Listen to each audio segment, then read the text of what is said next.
For over 20 years, the Atlantic Mayors Congress has provided a forum for exchanging ideas and a unified voice for municipal leaders in Atlantic Canada. The Summerside edition has a particular focus on addressing housing and homelessness, with sessions engaging community, provincial, and national perspectives. BlueMetric is mission-ready water. We are world-class experts solving our clients' most challenging environmental problems. BlueMetric provides a full range of environmental consulting services supported by bespoke engineering solutions for emergency, self-contained, and permanent water systems, and is always mission-ready with a full range of in-house support. There is no successful mission without water.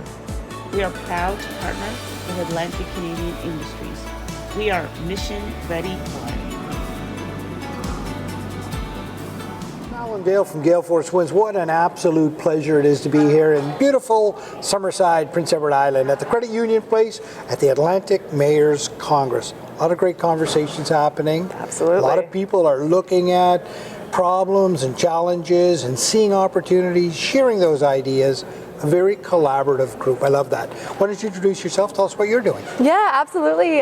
So Jen Crowe, I'm a Senior Director of Strategy, Fund Development, and External Relations at Choices for Youth. So we're a nonprofit organization focused on ending youth homelessness in Newfoundland and Labrador. And we've traditionally been based in St. John's, but we are now expanding our work outside of the metro region and turning our attention more towards rural and remote regions, because we know homelessness as an issue, it's not exclusive to urban regions, and unfortunately the need is mounting. So we're trying to kind of rise to the occasion and work on solutions. Wow. So here you are in a room now with the Atlantic sort of mayors group and their chief administration officers, everybody sharing ideas, a lot of conversations around housing, which I've sort plays right into what you're talking about. Are you finding good solutions in the room or good conversations? I think so. You know, it's actually really helpful as a nonprofit organization for us to hear directly from municipalities in terms of the challenges they're experiencing. For us, we rely on collaboration. We can't solve this by ourselves. We rely on collaboration with our City of St. John's. You just spoke to Mayor Breen, and also the province, right? Having said that, we are acutely aware of the own challenges that we come up against in those conversations, and certainly in moving those challenges forward. But municipalities have their own issues, right? We know I've heard today a lot about NIMBYism, not in my backyard.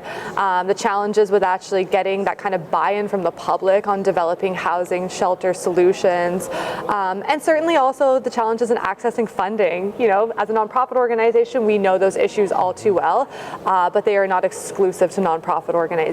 Municipalities rely on those same funding sources in some cases to be able to drive this forward, and frankly it takes too long to get through those processes, and the need is now, and you could be spending 6 months, a year, 2 years working your way through various different pots of money to try to address a solution, whereas in my mind it's like, how do we drive these solutions now? The need is now, and homeless members of our community cannot wait.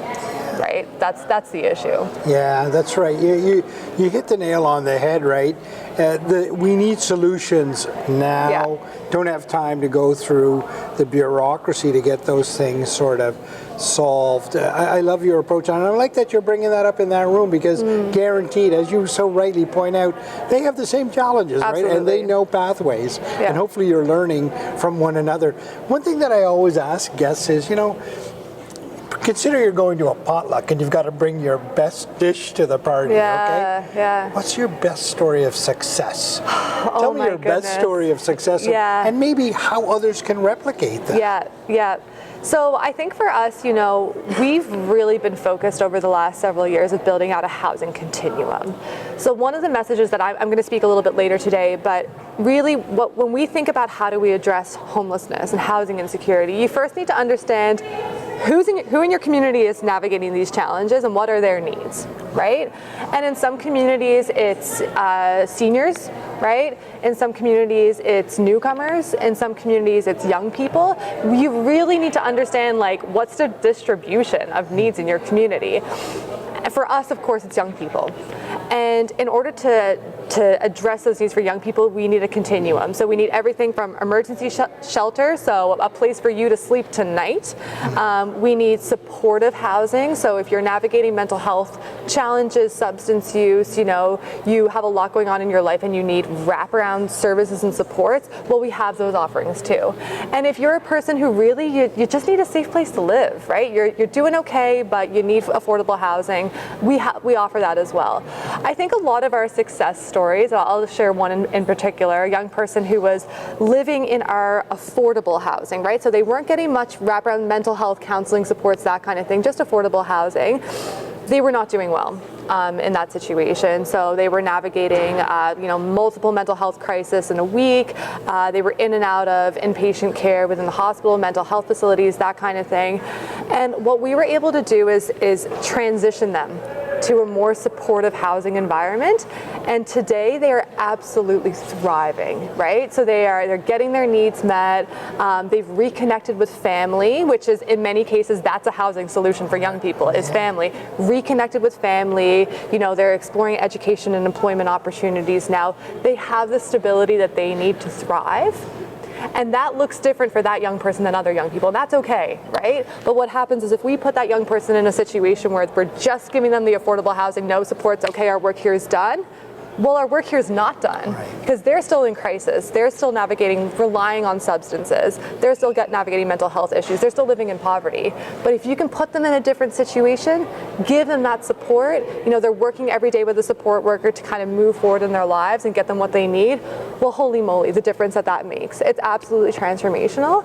And I think, in a conversation that we're having today, one of the things that we often talk about is it's not just about the infrastructure. And there's a massive amount of injection and funding right now from the federal government and others in housing infrastructure. That is only one part of the puzzle, right? You can put people in housing, and whether it's a young person or a senior, if they don't have their needs met in that housing, if it's not appropriate for them, if it's somebody with a disability and they don't have an accessible place to live, if it's a member of the 2S LGBTQI+ community and they're living with roommates who are discriminating against them every day, right? If it's a young mom who's living in a house that's too small for them and their kid, they're not going to thrive in that environment, and it will make things worse. So we need to look at purpose-built housing with wraparound supports, and that's what we need to invest in. And that's for Choices for Youth. That's what we're really focused on. And when you do that, that story is an illustration of that. When you can do that, you see people get what they need. Right? They position themselves for success, reconnect with employment and education, and they're off to the races. Right? You can help them in those moments, and then they have the rest of their lives ahead of them then. I love the way you beautifully paint that picture and show where all of those puzzle pieces fit. And it's not just one solution fits all. That's so perfect. Listen, thank you very much. Thank you for your perspective. Thank you very much for being on the conversation. Thank you to our good friends at Blue Metric for having the vision to bring this conversation to a broader audience. I say in other circles that not all heroes wear capes. That's clear. Some of them wear black suit jackets. There you go. Just like you. And we really appreciate the leadership you're showing here. Thank you so much, and for the opportunity as well. This has been a fantastic conversation. Blue Metric is your partner and works with Atlantic Canadian industries and organizations who are concerned about the water health of our planet and the people who inhabit it in an environmentally and culturally sensitive manner. Blue Metric joins the growing number of like-minded, innovative Atlantic Canadian companies who are changing the environmental landscape for the globe in a world-class way. World-class experts solving our clients' most challenging environmental problems. We are mission ready water.